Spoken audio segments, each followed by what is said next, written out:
Hello everyone, welcome to our academy. और एक academy पे आपका बहुत बहुत स्वागत है। और आज की हमारी इस वीडियो का टॉपिक है फ्यूल्स, जो कि बहुत ही इम्पोर्टेंट टॉपिक है। बेसिकली फ्यूल्स को हम इंजीनियरिंग केमिस्ट्री में पढ़ते हैं।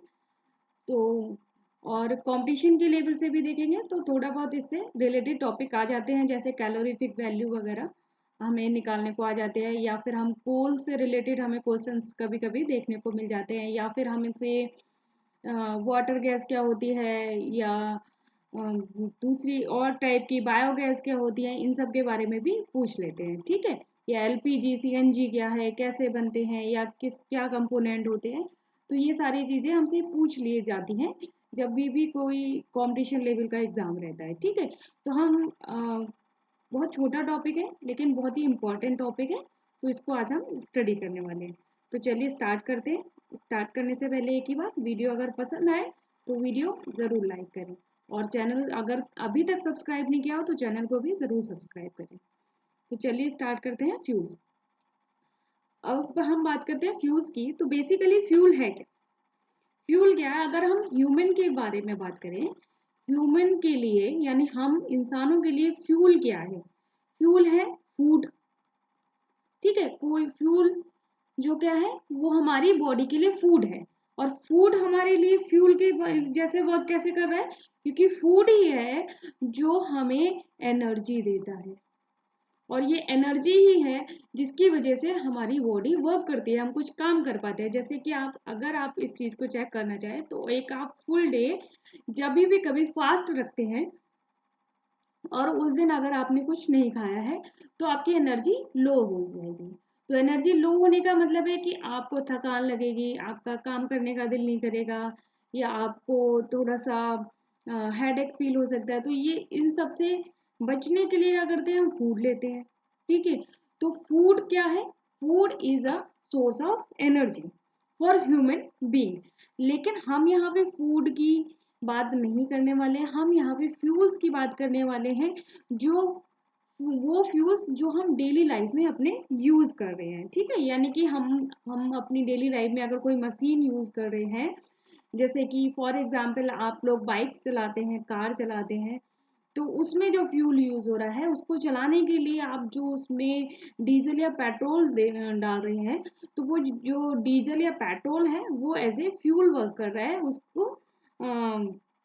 उसको एनर्जी दे रहा है। लेकिन यहाँ पे हमें जो फ्यूल मिलता है वो फ्यूल हमारा किसके साथ में, ऑक्सीजन के साथ में कंबस्ट होता है, और हमें क्या दे रहा है, एक प्रोडक्ट देता है। ठीक है, तो प्रोडक्ट कैसा रहेगा? जैसे कि कुछ नॉन कंबस्टेबल प्रोडक्ट्स भी हो सकते हैं या कंबस्टेबल प्रोडक्ट्स भी हो सकते हैं, प्लस हमारे पास में क्या रहेगा, हीट रहेगी।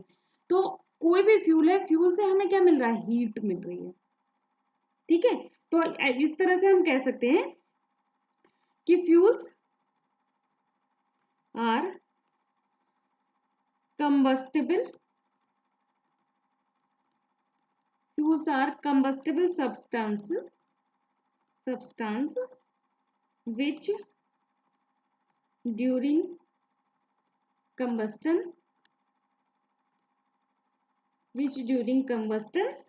gives large amount of heat, gives large amount of heat। ठीक है, और जो हमें लार्ज अमाउंट ऑफ हीट दे रहा है, इस हीट को ही हम यूज करते हैं फॉर, कहाँ यूज करते हैं, हम अपने घरों में यूज कर रहे हैं, हम इंडस्ट्री में यूज कर रहे हैं। घर में कैसे यूज कर रहे हैं? जैसे आपके घर में एलपीजी लगा हुआ है, ठीक है, सभी के घर में एलपीजी लगा है। तो एलपीजी क्या है, फ्यूल है। जब भी आप एलपीजी को बर्न कर रहे हो वो हीट दे रहा है, और उस हीट को ही आप यूज कर रहे हो किसमें, खाना बनाने में यूज कर रहे हो। ठीक है, तो फ्यूल्स को हम यहाँ पे यूज कर रहे हैं। या फिर आप बाइक चला रहे हो तो बाइक चलाने के लिए आपने डीजल यूज करा, ठीक है, पेट्रोल यूज करा। ठीक है, आपने बाइक चलाने के लिए पेट्रोल यूज करा। तो अब पेट्रोल जब आप कैसे यूज हो रहा है, पेट्रोल कंबस्ट हो रहा है, हीट हो रहा है, ठीक है, जल रहा है, किसके वजह से, मीन ऑक्सीजन की वजह से। लेकिन वो आपकी बाइक को क्या दे रहा है, हीट दे रहा है, एनर्जी दे रहा है, इसी वजह से तो वो चल पा रही है ना, उसका मोटर चल पा रहा है। ठीक है, तो बेसिकली फ्यूल्स का रोल क्या है कि ये हीट देते हैं जिसको हम यूज करते हैं डोमेस्टिक या इंडस्ट्रियल पर्पस में। तो इसको हम अगर अदर वर्ड में कहें तो फ्यूल क्या हो सकता है, इसको हम कह सकते हैं सोर्स ऑफ एनर्जी। ठीक है, इस वर्ड में कह सकते हैं ना, एक वर्ड में अगर हमें डिफाइन करना चाहे तो फ्यूल क्या है, सोर्स ऑफ एनर्जी। और एग्जांपल्स क्या होते हैं फ्यूल्स के, बहुत ही सिंपल, अगर आप आजू बाजू अपने देखेंगे तो वुड, लकड़ी, पुराने टाइम से ही लकड़ी का यूज किया जाता है खाना बनाने में, एनर्जी लेने में। अब जैसे सर्दियां हैं तो सर्दियों में आप लकड़ी जलाते हो तापने के लिए। ठीक है, इसके अलावा हम क्या यूज करते हैं, कोल यूज कर रहे हैं, आप कैरोसिन यूज करते हो, कैरोसिन। ठीक है, इसके अलावा डीजल यूज कर रहे हैं हम, पेट्रोल यूज कर रहे हैं। ठीक है, इसके अलावा आप कोल गैस यूज कर रहे हो, वाटर गैस यूज कर रहे हो। ठीक है, बायोगैस, बहुत सारे एग्जाम्पल हैं जो सब किसके, फ्यूल्स के ही हैं। बायोगैस यूज कर रहे हो आप, एलपीजी यूज कर रहे हो, सीएनजी यूज कर रहे हो, that all are examples of fuels. ठीक है, ये सब किसके एग्जाम्पल है, फ्यूल्स के एग्जाम्पल हैं। ओके, क्लियर हो गया। अगर आपसे पूछे कि फ्यूल्स का आप रोल कहाँ पे है आपकी डेली लाइफ में, तो आपको बहुत इजीली कुछ रोल तो इजीली बता सकते हैं कि आप फ्यूल को कहाँ यूज कर रहे हो, डोमेस्टिक में यूज कर रहे हो, खाना बनाने में यूज कर रहे हो। ठीक है, इसके अलावा फ्यूल्स को हम इंडस्ट्री में यूज कर रहे हैं। इसके अलावा आप फ्यूल्स को ट्रांसपोर्टेशन में यूज कर रहे हो। इसके अलावा आप फ्यूल्स को इलेक्ट्रिसिटी जनरेट करने में यूज करते हो।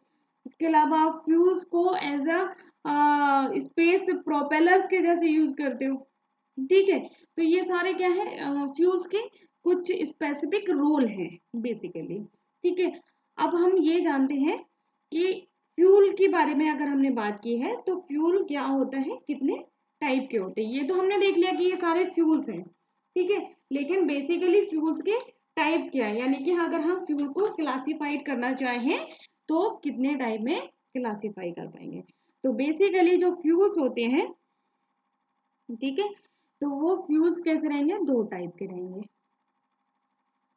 फ्यूल्स कैसे रहते हैं, दो टाइप के, कौन से, प्राइमरी और सेकेंडरी, प्राइमरी और सेकेंडरी फ्यूल्स। ठीक है, अब प्राइमरी फ्यूल्स क्या होते हैं, प्राइमरी फ्यूल्स वो होते हैं जो नेचुरली मिल रहे हैं, नेचुरली मिलते हैं हमें, जिनकी अक्रेंस कैसे है, नेचुरल है, नेचुरली अक्रेंस है। ठीक है, और ये हमें किससे मिलते हैं, सेकेंडरी, आप कह सकते हो प्रिपेयर्ड फ्रॉम प्राइमरी फ्यूल्स। ठीक है, इनको हम प्राइमरी फ्यूल से बनाते हैं। ठीक, अब ये प्राइमरी फ्यूल्स, ये तो हमने किसके बेसिस पे देख लिया कि कैसे मिल रहे हैं हमें। ठीक, अब अगर हम फिजिकल स्टेट के बेसिस पे देखेंगे तो सभी को पता है कितने टाइप के होंगे, सॉलिड, लिक्विड और गैस। सेम यहाँ पे भी, ये भी थ्री टाइप के रहेंगे, सॉलिड, लिक्विड और गैस। ठीक है, इसमें एग्जाम्पल हमारा क्या आ जाएगा, एग्जाम्पल आ जाएगा फॉर एग्जाम्पल वुड आ गया। लिक्विड के लिए आप एग्जाम्पल ले सकते हो क्या, क्रूड ऑयल जो होता है, जो हमें नेचर से ही मिल जाता है। ठीक है, अंडरग्राउंड जो रहता है। गैस में हमारा आ जाएगा नेचुरल गैस जो होती है। ठीक है, नेचुरल गैस हमारी किसमें आ जाएगी, प्राइमरी फ्यूल्स में। सेकेंडरी में बात करेंगे तो यहाँ पे हमारा क्या आ जाएगा, कोक आ जाएगा या चारकोल आ गया, सपोज चारकोल आपने ले लिया। लिक्विड में यहाँ पे पेट्रोल आ गया। ठीक है, डीजल आ गया। गैस में हमारा यहाँ पे क्या आ गया, कोल गैस आ गई। ठीक है, वाटर गैस आ गई या बायोगैस आ गई। ठीक है, तो ये सारे किसके एग्जाम्पल हो गए, जो हमने नेचुरली अवंड है उनसे हमने बनाया है इनको। Okay, clear, types of fuels clear हो गए। ठीक है, इसके बाद हम आते हैं किस पे, प्रॉपर्टीज ऑफ गुड फ्यूल। अगर हम कोई भी फ्यूल यूज कर रहे हैं तो उसकी क्या क्या प्रॉपर्टी होगी ऐसी जो उसको गुड बनाएगी, यानी हम कहेंगे कि नहीं ये भाई फ्यूल बहुत अच्छा है। तो उसके लिए सबसे अच्छी चीज कुछ पॉइंट्स है, जैसे कि उनकी कैलोरीफिक वैल्यू कैसी होनी चाहिए, हाई कैलोरीफिक वैल्यू, यानी कि फ्यूल ऐसा होना चाहिए जो हाईएस्ट एनर्जी दे, जिससे हमें एनर्जी मिल रही है जो जितनी ज्यादा से ज्यादा एनर्जी दे सके वो होना चाहिए। ठीक है, और कैसा होना चाहिए कि moderate moderate ignition temperature, moderate ignition temperature होना चाहिए। मॉडरेट इग्निशन टेम्परेचर से मतलब क्या है कि जिस टेम्परेचर पे इग्नाइट हो रहा है वो मॉडरेट होना चाहिए। ऐसा ना हो कि रूम टेम्परेचर पे इग्नाइट हो जा रहा है या रूम टेम्परेचर से भी कम टेम्परेचर है उस पर भी इग्नाइट हो जा रहा है, या फिर हमें बहुत ज़्यादा एनर्जी देनी पड़ रही है उसको इग्नाइट करने के लिए, तो ऐसा भी नहीं होना चाहिए। ठीक है, और क्या होना चाहिए इसमें मेन पॉइंट्स बता देते हैं। इसमें कैसा होना चाहिए, minimum smoke and non poisonous gases produce करने वाला होना चाहिए। नॉन पॉइजनस गैस प्रोड्यूस करने वाला होना चाहिए। ठीक है, minimum smoke and non poisonous gases produce करने वाला होना चाहिए। इसके अलावा कैसा होना चाहिए, इजी टू ट्रांसपोर्ट। ठीक है, ट्रांसपोर्ट करने में इजी होना चाहिए, ऐसा ना हो कि उनको कैरी करना, उनको ले जाना बहुत मुश्किल हो जाए। Easy to transportation. ठीक है, और इसके अलावा कैसा होना चाहिए, most important low cost and easy of availability होनी चाहिए।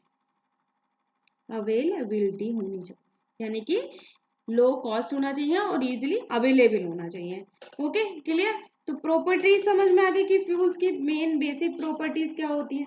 ठीक है, ओके, चलो अब बात करते हैं किसकी, कुछ मेन पॉइंट की जो हमने यहाँ पे बात की। क्या हाई कैलोरी या कैलोरीफिक वैल्यू क्या होती है, पहले ये देख लेते हैं कि कैलोरीफिक वैल्यू से क्या मतलब है। कि हम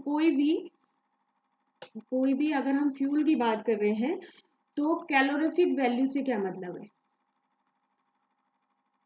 तो कैलोरीफिक वैल्यू क्या होती है, तो टोटल क्वांटिटी होगी, total quantity of heat produced when, आप क्या कर रहे हैं, a unit mass of the fuel is burned completely. ठीक है, आप क्या कर रहे हो कि फ्यूल को बर्न कर रहे हो कंप्लीटली। ठीक है, तो उससे जो एनर्जी निकलेगी वो एनर्जी कितनी है, टोटल जो उसकी क्वांटिटी होगी, टोटल क्वांटिटी उसकी क्या रहेगी, उसको हम कहेंगे कैलोरीफिक वैल्यू। और इसकी यूनिट क्या होती है, इसकी यूनिट रहेगी कैलोरी पर ग्राम। ठीक है, यूनिट क्या रहेगी, कैलोरी पर ग्राम। ओके, किलो कैलोरी पर केजी भी हो सकती है और किलो कैलोरी पर केजी भी हो सकती है। ऐसा नहीं है कि सिर्फ कैलोरी पर ग्राम में ही आप उसको डिफाइन करने वाले हो। ठीक है, now come to the higher, हमने कहा कि higher calorific value, higher calorific value. ठीक है, जिसे हम HCV कहते हैं या फिर हम क्या कहेंगे इसको, ग्रॉस कैलोरीफिक वैल्यू भी कहते हैं। ठीक है, हायर कैलोरीफिक वैल्यू या फिर ग्रॉस, कहीं पे आपको ग्रॉस भी लिखा मिल सकता है, ग्रॉस कैलोरीफिक वैल्यू। तो both are same, both terms are same, we are not going to define it separately. तो बोथ आर सेम, हायर या ग्रॉस। तो हायर या gross calorific value of a fuel से क्या मतलब है कि कोई भी फ्यूल हमने जब कंप्लीटली बर्न किया है तो वो बर्न करने के साथ में उसमें जो भी प्रोडक्ट्स मिलते हैं, ठीक है, और उनकी प्रोडक्ट्स की जो एनर्जी रहेगी वो भी काउंट हो जाती है।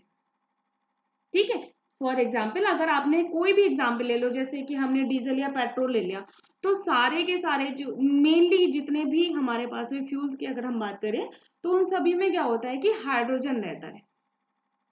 ठीक है, हाइड्रोजन कंटेन होता है, यानी हाइड्रोजन प्रेजेंट रहता है। और जब ये हाइड्रोजन जब है प्रेजेंट, तो जब भी आप फ्यूल को बर्न कर रहे हो तो ये फ्यूल बर्न करने पे क्या होगा, जो हाइड्रोजन होती है वो स्टीम में कन्वर्ट हो जाती है। ठीक है, और स्टीम में कन्वर्ट हो रही है और आप फ्यूल को बर्न कर रहे हो, तो फ्यूल को बर्न करने से जो कंबस्टन के बाद में, यानी कि फ्यूल को बर्न करने के बाद में जो प्रोडक्ट मिलते हैं उसको आप रूम टेम्परेचर पे जब कूल डाउन करते हो तो उसके साथ में स्टीम की लेटेंट हीट भी कंडेंस होती है और उसका टेम्परेचर भी क्या होता है, टोटल वैल्यू के साथ में काउंट होता है, तो इसलिए उसको हम कहते हैं हायर कैलोरीफिक वैल्यू। ठीक है, तो उसमें क्या हो रहा है कि टोटल वैल्यू भी काउंट हो जा रही है, तो इसको हम ऐसे कह सकते हैं। ठीक है, इसको हम कहेंगे कि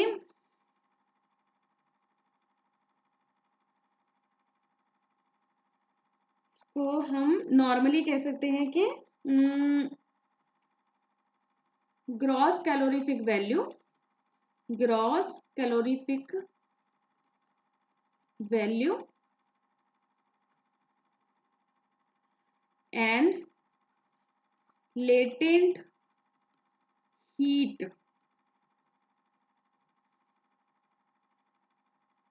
latent heat of, latent heat of किसकी हो जाएगी, जो हो जाएगी कंडेंस्ड वाटर की, कंडेंस्ड स्टीम की। तो gross calorific value can be determined, determined by latent heat of condensed steam and क्या हो जाएगा, जो हमारे प्रोडक्ट्स हैं, कौन से products of combustion, products of combustion. ठीक है, तो इनके टोटल की जो एनर्जी रहेगी, यानी कि स्टीम की लेटेंट हीट, ठीक है, steam latent heat of steam, और प्लस आप क्या कर रहे हो, जो हमारे प्रोडक्ट बने यानी कंबस्टन से जो हमारा प्रोडक्ट बना उसकी एनर्जी, यानी उसको आप हीट कह सकते हो। तो इन दोनों को अगर हम ऐड करते हैं तो हमें हायर या कह सकते हैं कि ग्रॉस कैलोरीफिक वैल्यू मिलती है। ठीक है, इसके बाद हम करते हैं लोअर कैलोरीफिक वैल्यू की बात। लोअर कैलोरीफिक वैल्यू जिसे हम LCV भी कहते हैं, या फिर हम कहते हैं नेट कैलोरीफिक वैल्यू। ठीक है, तो नेट कैलोरीफिक वैल्यू क्या होती है, इसमें क्या हो रहा है कि फ्यूल बर्न हो रहा है और फ्यूल के साथ में कोई ऐसा फ्यूल है जो आप क्या यूज कर रहे हो, कोई ऐसा फ्यूल है जिसमें हाइड्रोजन ना प्रेजेंट हो। ठीक है, या फिर कोई ऐसा कंपोनेंट ना प्रेजेंट हो जिसकी एनर्जी फ्यूल की एनर्जी के साथ में ऐड हो रही हो, तो उससे हमें जो कैलोरीफिक वैल्यू मिलेगी वो बेसिकली किसकी वैल्यू मिलेगी, हमें फ्यूल की वैल्यू मिलेगी, जिसको हम लोअर कैलोरीफिक वैल्यू या नेट कैलोरीफिक वैल्यू कह सकते हैं। ठीक है, तो हम ये कह सकते हैं कि अगर सपोज कोई भी ऐसा फ्यूल है जिसमें हाइड्रोजन तो बना, ठीक है, हाइड्रोजन है, हाइड्रोजन से क्या हो गया कि स्टीम बन गई, स्टीम जो हो रही है, लेकिन जब जो हमारे जो हमारे प्रोडक्ट हैं, यानी कि कंबस्टन के बाद में जो प्रोडक्ट बनना है, जब वो कूल डाउन हो रहा है, यानी कि हमने हीट किसी फ्यूल को जलाया और वो कूल डाउन हो रहा है, तो कूल डाउन होने पे सपोज कि वो स्टीम भी जो है वो कूल डाउन नहीं हो रही है, तो अगर स्टीम कूल डाउन नहीं हो रही है तो उसकी लेटेंट हीट उसमें काउंट नहीं हो रही है, और हमें जो वैल्यू मिलेगी वो किसकी मिलेगी, जस्ट बिकॉज ऑफ फ्यूल। ठीक है, तो उसको हम कहते हैं लोअर कैलोरीफिक वैल्यू या नेट कैलोरीफिक वैल्यू। तो अगर हमें LCV निकालना हो तो हम क्या करेंगे, हमारे पास में SCV होगा, यानी हायर कैलोरीफिक वैल्यू में से हम क्या करेंगे, लेटेंट हीट ऑफ वेपर को माइनस कर देंगे। लेटेंट हीट ऑफ वेपर को आप माइनस कर दोगे तो आपको लोअर कैलोरीफिक वैल्यू मिल जाएगी। देखिए, इसका बहुत ही डायरेक्ट फॉर्मूला है, इसमें आपको कुछ और करने की जरूरत नहीं पड़ती है। LCV के लिए एक बहुत ही सिंपल और डायरेक्ट फॉर्मूला बस यही है कि आपको अगर इनकी वैल्यू निकालनी है तो LCV में से क्या करेंगे, हम LCV में से SCV को हम माइनस कर देंगे, वो SCV में से हम किसको माइनस कर देंगे, लेटेंट हीट ऑफ वाटर को। ठीक है, और यहाँ पे लेटेंट हीट ऑफ वाटर को निकालने के लिए हम क्या कर रहे हैं कि SCV हमने कर दिया और माइनस हम कर देंगे 0.09 और यहाँ जाएगा परसेंट ऑफ हाइड्रोजन और इंटू 587 कैलोरी पर ग्राम। तो हम ये वाला जो है एलसीबी का फॉर्मूला फिक्स रहता है। एलसीबी निकालने के लिए आपको कुछ और करने की जरूरत नहीं पड़ती है। ठीक है, आप डायरेक्ट ये फॉर्मूला यूज करेंगे और आपकी एलसीबी पर्टिकुलर फ्यूल की निकल आएगी। लेकिन हायर कैलोरीफिक वैल्यू के लिए हम डिफरेंट मेथड यूज करते हैं। क्लियर हो गया। 587 जो है वो क्या है, लेटेंट हीट ऑफ वेपर है। और यहाँ पे परसेंट किसका, परसेंट हाइड्रोजन, ये जो हमने 0.09% हाइड्रोजन लिया तो पर्टिकुलर हमने पर्टिकुलर 1 ग्राम में जितने हाइड्रोजन रहेगा फ्यूल को, और उसकी परसेंटेज ऑलरेडी गिवन होती है। अगर आपको न्यूमेरिकल आता है तो हम उसके थ्रू इसको डायरेक्ट निकाल सकते हैं। अगर 587 आपके उसमें आप नहीं यूज कर रहे हो तो पर्टिकुलर उन्होंने लेटेंट हीट ऑफ वेपर या स्टीम दी होगी। ठीक है, लेटेंट हीट ऑफ जितनी दी होगी आप उतना यूज करिए। अगर वो नहीं दी है तो आपको फिर ये वाली वैल्यू पुट करनी है to find out lower calorific value. ठीक है, इसके बाद हम बात करते हैं कि हायर कैलोरीफिक वैल्यू अगर हमें निकालनी हो तो हम दो तरह से निकाल सकते हैं, थ्योरेटिकली और एक्सपेरिमेंटल बेस। थ्योरेटिकली में हम डुलोंग्स फॉर्मूला यूज करते हैं, डुलोंग्स मेथड यूज करेंगे। ठीक है, और एक्सपेरिमेंटल के लिए यहाँ पे हम बॉम कैलोरीमीटर यूज करेंगे। ठीक है, तो डुलोंग्स फॉर्मूला को हम बाद में समझेंगे, पहले हम ये वाला वे समझेंगे बॉम कैलोरीमीटर का।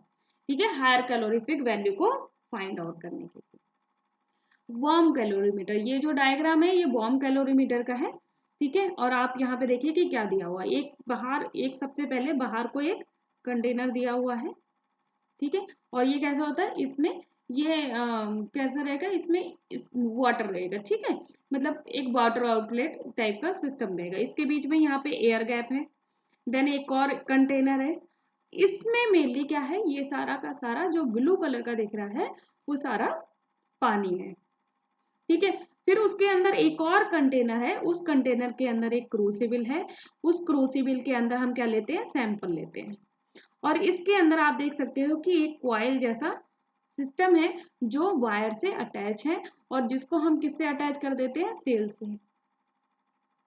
ठीक है, 6 वोल्ट की बैटरी के साथ में हम इसको अटैच कर देते हैं। ठीक, अब जो पानी वाला कंटेनर है इसमें आप देखेंगे कि एक तरफ थर्मामीटर लगा हुआ है और एक तरफ स्टर लगा हुआ है। और जो फ्यूल वाला है यहाँ पे एक ऑक्सीजन के लिए इनलेट भी दिया हुआ है। ठीक है, बाहर का जो सिस्टम है वो सारा कैसा है, इंसुलेटेड है। ठीक, क्लियर हो गई बात सारी चीजें कि एक बॉम कैलोरीमीटर है जो इंसुलेटेड आउटर कंटेनर से बना हुआ है, उसके अंदर एक कंटेनर है। ठीक है, जिसमें हमारा क्या है, पानी रखा हुआ है, वाटर है। ठीक है, इसके बाद यहाँ पे क्या है, एक सैंपल डिश है। ठीक है, इस सैंपल डिश में एक इग्निशन कॉइल भी लगा रखी है, जिसको इग्निशन वायर के थ्रू एक बैटरी से कनेक्ट किया गया है। यहाँ पे एक ऑक्सीजन सप्लाई करने के लिए इनलेट भी दिया हुआ है। एक स्टरर है जो पानी को मिक्स करता रहेगा, और साथ ही वाटर में क्या है, देयर इज अ थर्मामीटर। ठीक है, और जो ये बॉडी है यानी कि जिसके अंदर सैंपल रखा हुआ है वो किसकी बनी हुई है, स्टील की। This is bomb calorimeter. अब इसके प्रोसेस क्या है, इसमें वर्क कैसे करते हैं, जैसे ही हम इसमें फ्यूल लेते हैं और इसको हीट करते हैं, यानी कि इग्नाइट करते हैं in the presence of oxygen, यानी कि बेसिकली हम क्या कर रहे हैं, यहाँ पे फ्यूल को कंबस्ट कर रहे हैं। फ्यूल को हम क्या कर रहे हैं, कंबस्ट कर रहे हैं, तो वो क्या करेगा, हीट प्रोड्यूस करेगा विद सम प्रोडक्ट्स। ठीक है, विद सम प्रोडक्ट। तो जो हीट प्रोड्यूस करेगा, तो ये जो स्टील का कंटेनर है वो हीट होगा। जब ये हीट होगा तो ये स्टील का कंटेनर किस में रखा हुआ है, एक वाटर वाले कंटेनर में। तो ऑब्वियस है कि वाटर का टेम्परेचर भी इंक्रीज होगा, और जैसे जैसे वाटर का टेम्परेचर इंक्रीज होगा थर्मामीटर में टेम्परेचर का इंक्रीमेंट हमें देखने को मिलेगा। ठीक है, तो जब वाटर का टेम्परेचर बढ़ेगा तो थर्मामीटर में टेम्परेचर का इंक्रीमेंट देखने को मिलेगा, जिसके थ्रू हम HCB को काउंट करेंगे यानी फाइंड आउट करेंगे। ठीक है, तो इसके लिए हम क्या करेंगे कि basically we will use a formula. तो क्या करेंगे, weight of the fuel sample,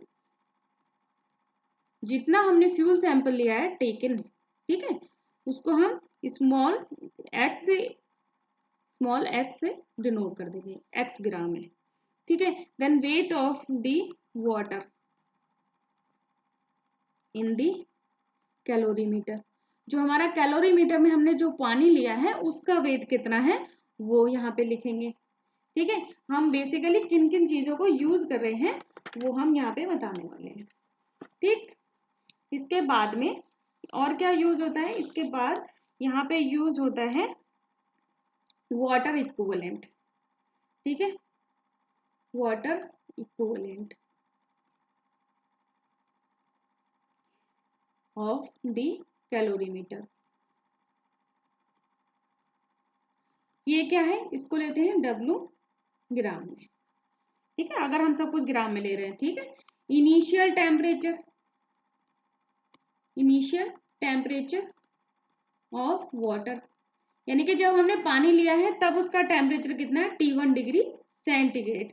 final temperature कितना हो गया, फाइनल टेम्परेचर ऑफ वाटर, कि जब हमने फ्यूल को 1 किया तो इसका टेम्परेचर कितना हो गया, ठीक है, T2 डिग्री।